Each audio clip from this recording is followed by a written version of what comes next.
The political situation in Bangladesh has reached a stalemate. One UK-based commentator has labelled it as inflection point. The two major political parties, the Awami League and the BNP, have been unable to agree on a way to hold fair and credible election. The current regime, led by Prime Minister Sheikh Hasina, wants to rig the upcoming election at the end of this year. They have rigged the national election in 2014. Only 5% voters voted. 153 out of 300 seats were won uncontested by Awami League. In 2018, the election was rigged to the extent that ballot boxes were stuffed by party members and government officials night before the election.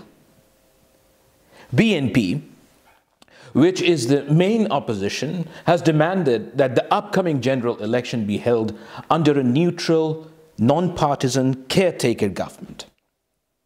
They also called for the resignation of Prime Minister Sheikh Hasina before the election. Polls suggest that majority of Bangladeshis think that an election under caretaker government is the right way forward. Sheikh Hasina knows that her party cannot win the next election unless she has full control over the civil administration and police during the election.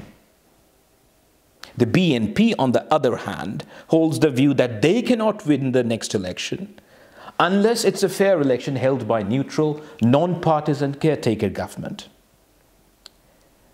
The international scenario is slightly ambiguous. It seems that China, India and Russia are behind the current regime.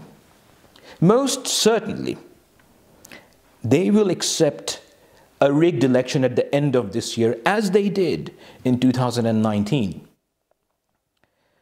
The United States, EU and UK, on the other hand, seems to be serious about a fair electoral process, regardless of the political parties.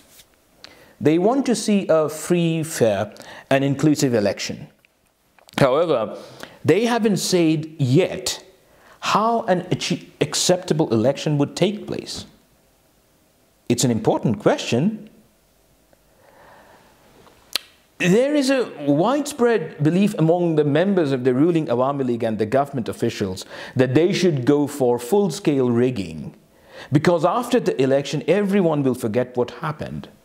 There will be few sanctions here and there, but India will manage the Americans and things would be BAU.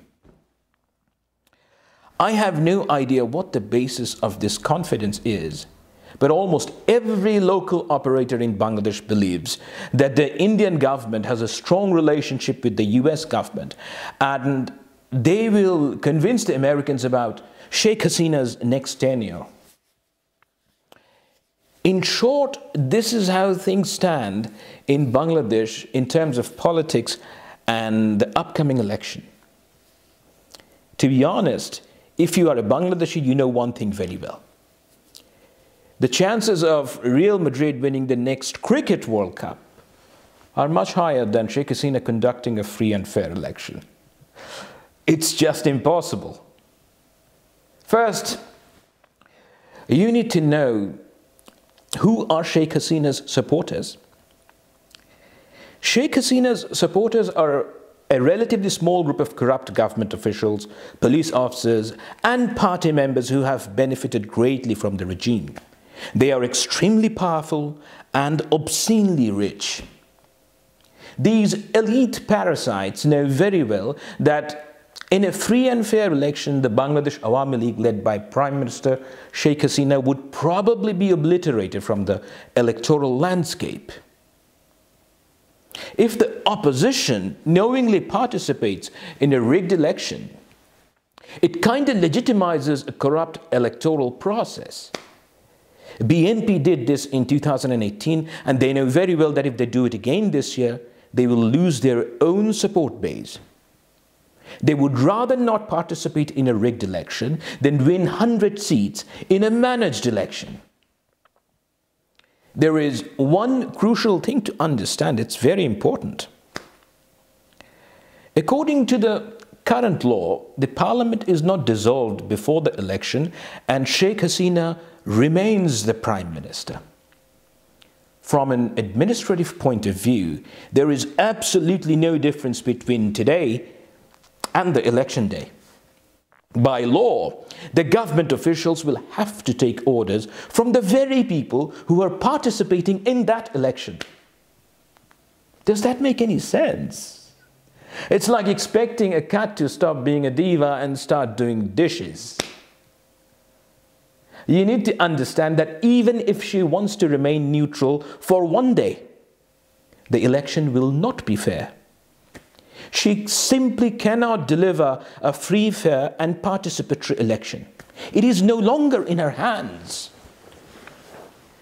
Let's be real. A fair election in Bangladesh is as likely as a unicorn walking into this room. The government has weaponized every institution, the judiciary, military, media, you name it. They have spent 15 years recruiting party members and loyalists into all important government institutions. It's corruption on a whole new level. People who are not from Bangladesh may not understand the extent of corruption in Bangladesh. I'll give you a comparison. It helps. Former Pakistani military chief, General Bajwa, is widely criticized in Pakistan and India for gathering wealth through unlawful means. A simple Google search will show that he is allegedly worth around $44 million. While I can't confirm the accuracy of this figure or whether he is actually corrupt, it's a significant amount of money. In contrast, a bank employee in Bangladesh named P.K. Haldar has been charged with embezzling over $100 million. General Bajwa was the head of Pakistan military. It is perhaps the biggest conglomerate in the subcontinent. Its operations are so diverse that it has a full-fledged army. $44 million. P.K. Haldar, a mid-tier banker with a lot of girlfriends, although I'm not sure whether his girlfriends know his middle name. $100 million. Now, what do you think would happen to all the P.K. Haldars if there is a regime change? It is precisely for this reason that Sheikh Hasina promotes corrupt personnel to important positions. This is so that they have a vested interest in going against the will of the people on the election day. The current head of police, Chaudhry Abdullah Al-Mamoon, was appointed last year. This person is accused of enforced disappearance among other grave crimes. Indeed, he is among 7 Bangladeshi senior law enforcement officials who were sanctioned by the US Treasury Department for serious human rights violations. Common sense says Sheikh Hasina could have picked someone else who's not in the list to be in the good book of the US. Mind you, at the time of his appointment, she knew very well that this person is in the sanction list. She picked Chaudhry because she knows very well that an officer who is already sanctioned has nothing more to lose. He would bend the laws for his own survival. It's in his interest to rig the election. The election would be rigged even if the election day is relatively fair. Let me break it down for you. The election in our country is a complete sham. Every institution is controlled by government, the judiciary, police, administration, and media. The opposition leader is under house arrest for more than 5 years. Her replacement is in London, unable to return. The government has cooked up charges against every senior opposition leader. They'll be disqualified from running and thrown in jail on fake charges. The police will harass opposition supporters and the media will look other way. It's corrupt and completely rigged. And that's not all. I know at least 5 people who went to the polling booth in last election only to find that the polling agents of Awami League were already there. The agents took their ballot papers and voted Awami League candidates. Imagine a police officer or election official on the ground. This person knows very well that Sheikh Hasina wants to be in power indefinitely. She has publicly said, "I don't want to know much. I just need power and that's all." That's the language of Al Capone, not a prime minister. If this government official becomes an obstacle to her will, what would happen to this little man? He knows that the election will be hijacked anyways. If the Awami League candidate is not elected in this constituency, it would be a red flag to his career. Do you think this guy would act independently or conscientiously? 2 national elections and 10 years have been wasted. Everyone in Bangladesh knows how elections are held by Sheikh Hasina. Putting pressure on her to hold a free and fair election is like giving tons of money to a drug addict and expecting he won't do drugs and go to rehab. It ain't gonna happen. The international community should take a firm view on caretaker government, not only for Bangladesh, but for all hybrid regimes.